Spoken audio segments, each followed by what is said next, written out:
Jamie Osborne share a little look at each other as if to say that one wasn't one the coaches would have appreciated.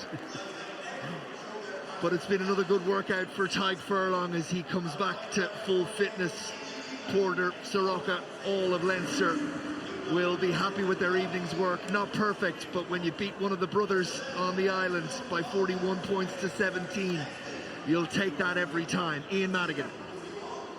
Yeah, you certainly will. Lots of positives from Leinster again. Their defence holding out when they're under pressure. But Ulster are under pressure now. They need to win 2 of their last 3. Can they take the good parts of their game, carry it through into the Sharks next week? That's the one they simply have to win.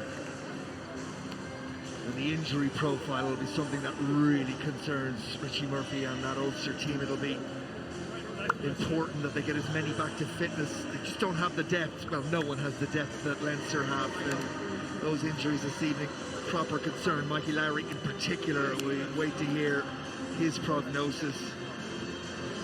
But in the centre and in the front row, they've shipped a couple tonight.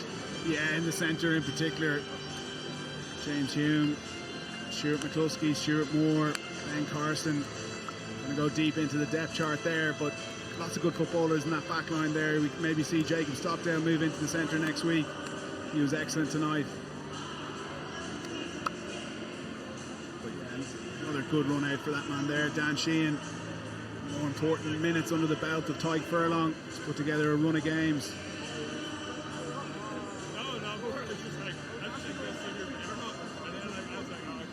Kieran Frawley, well, he's had rare opportunity at out half for Leinster when many thought he would get a lot of time in the 10 jersey this season. Hard to judge too much on tonight, but the kicking off the tee from him and from Prendergast, albeit in a win, a very comfortable win, will be something that they're both disappointed with. Yeah, and when it's a close call between 2 players, quite often it can come down to goal kicking, and Ross Byrne, as we've seen for the last 10 seasons with Leinster, his percentages are so high, north of 80% consistently, and he's been playing really well this year, so it's going to be a real challenge for Frawley to get back into that Leinster 23 for the big games that are to come. From Leinster's perspective, if there is one concern on the night, it'll be that man who came on as a replacement in the second half, but definitely felt a twinge in his knee, and as soon as they did that, he was called back ashore. Doesn't look to be on too much difficulty out there right now. The medical assessment on him will be interesting during the week. Yeah, he'll be kept on ice until the semi-final against Northampton, 2 weeks' time. I'm sure we'll see this Leinster squad rotate again heavily for next week.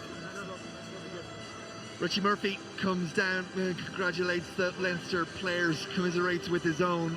With a little look down, it looks like the player of the match, Tommy O'Brien, is in place, and hopefully we'll hear from him in just a moment.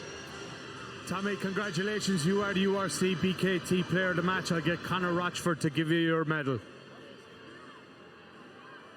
Congratulations, Tommy, incredible game. Just talk you through the try, your own try, a kick and chase. Pretty impressive stuff.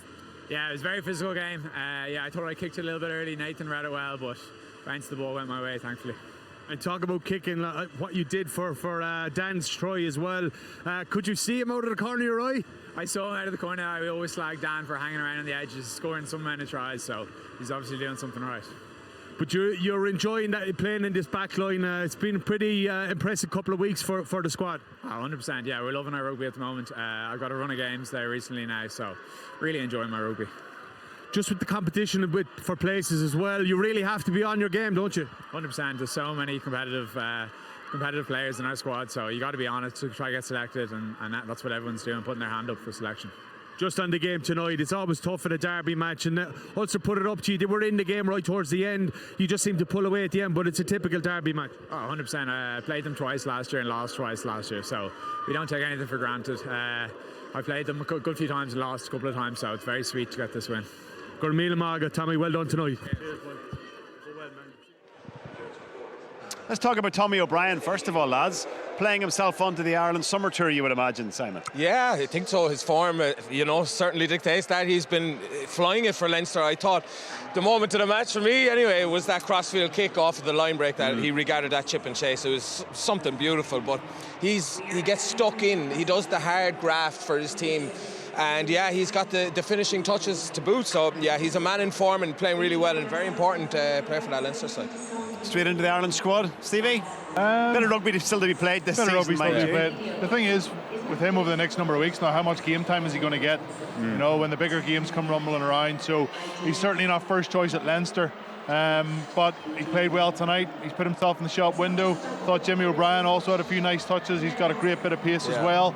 But yeah, he had a fantastic game, and rightly so, man of the match. Although Dan Sheehan might be raging that he got picked up that after 3 tries. A hat-trick off the bench, just ridiculous. Stevie, your thoughts overall on the game? Yeah, it was competitive, it was scrappy, lots of mistakes, lots and lots of kicking, like we predicted at the start of the match.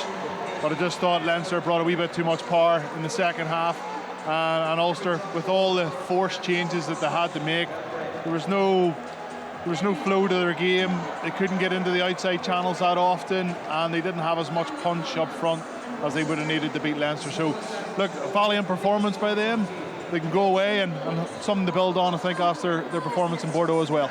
It's a pretty disjointed game overall, wasn't it, Simon? Yeah, especially second half. I think there was a bit of kick tennis going on there 10-15 minutes into the second half, and the game just kind of slowly, the tone died a little bit.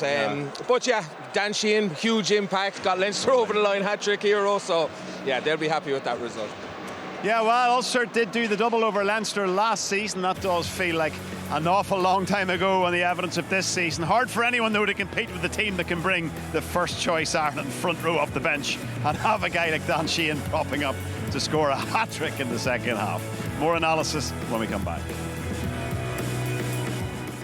Let's get straight into the analysis of this game. It was tight enough at half-time, but I suppose Gary Ringrose scoring pretty early.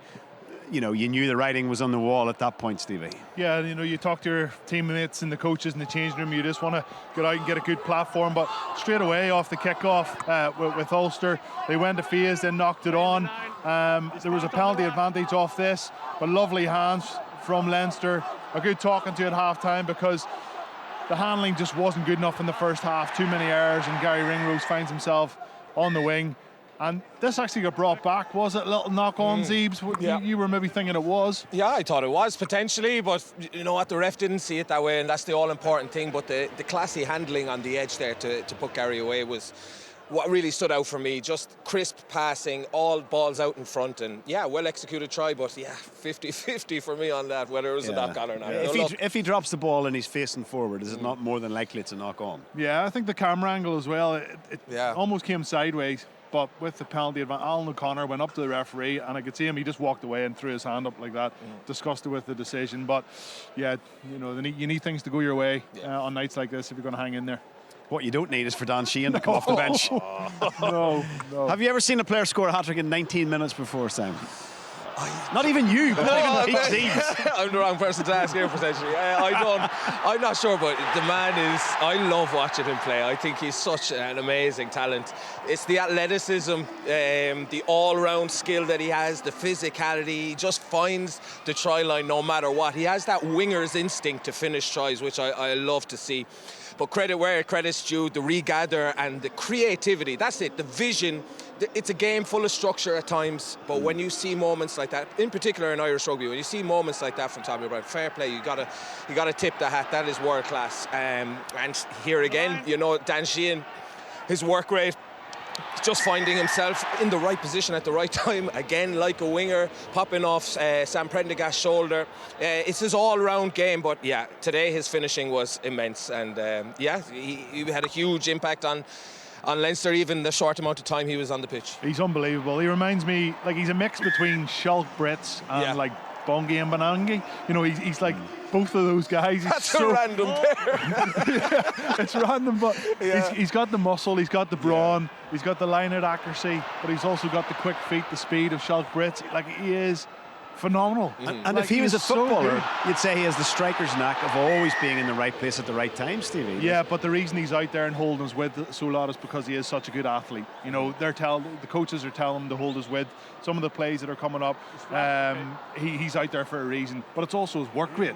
You know, he's involved in the phases of play, and then all of a sudden he's back out there. Now he might miss out in 2 or 3 phases, but when you've somebody that good with that amount of power in the outside channel, we started to see it, didn't we, with Dane Coles, when that kind of profile of player came into the game, and incredible acceleration and skill That's set. who I was thinking about, not Bungie and Madambi and John Fritz. But to be fair to Dan, I think he's gone another level again, and he's redefining the position, and it's just making it so hard for the crop of hookers coming through that they have that standard to live up to, because it's just world-class performance after world-class performance. Yeah, we really missed him whenever he was injured. Speaking of injuries, it's been an awful night for Ulster. You've got a feel for them. You know, they came here with a plan to contain Leinster, and it can't have been helped by the amount of switching in they had to do, players going off the pitch, having to come back on. They lost Stu McCluskey before a ball was even kicked. I wonder how costly this could be, given the 3 big games they have coming up, Stevie. Yeah, I think the performance, just, you know, you can get past that, but the amount of injuries, the physios are going to be busy on Monday. I think Callum Reid, he was obviously out for a long time with a knee injury. He came off the bench, put a hoodie over his head. He looks like he's got another serious injury. Cormac Isachukwu went off with a knee injury. We've seen him up and down the touchline a few times limping. That's obviously a big concern because he was out for quite some time. Mike Lowry, obviously, thoughts are with him. Yeah, thoughts are with him for sure, who got stretchered off. Stuart Moore with an HIA. And there's probably 1 or 2 others in there that are carrying bumps and bruises, so not a good night. And the tricky thing is, Simon, those are 3 must-win games for Ulster now. Yeah, the race to 8 is heating up, and you know their form has been so patchy. I think, though, having said that, they would have gotten a lot of confidence from that opening 40, that opening 30 minutes, where they really stood up physically. They have, as Stephen said, they have the foundation to build on for sure. Take a lot of positives out of that performance today, even though the scoreline went completely against them, but they can build into these following 3 games and give it a right crack. Sharks at home next week. What was that sort of game in terms of preparation for that tie? Yeah, like the Sharks obviously brought a pretty big side over to Edinburgh last night. I watched that game. They just somehow hung in there, weren't at the races for the first 30-40 minutes. Then all of a sudden they were like, hold on, we can actually win this. Turned a bit to their power game, brought Masuku on, who controlled things a lot better at 10, and they just hung in there. And of course Mapimpi got in the last minute for that try, and they won the game 18-17. So Ulster are going to have to front up physically next week. I think the Sharks, they're going to have to improve their discipline. Yet again last night it was really, really poor. So Ulster, lick their wounds, get the boys fit and healthy for next week. Fingers crossed. Have to bring a good crowd to the Kingspan Stadium. Hopefully they can get a good result. Stevie, Simon, thank you for being with us this evening. Enjoyed your company as always. So Leinster moved to 20 wins from 21 games, while Ulster, well, they have 3 games to save their season. We'll see you next weekend. Bye for now.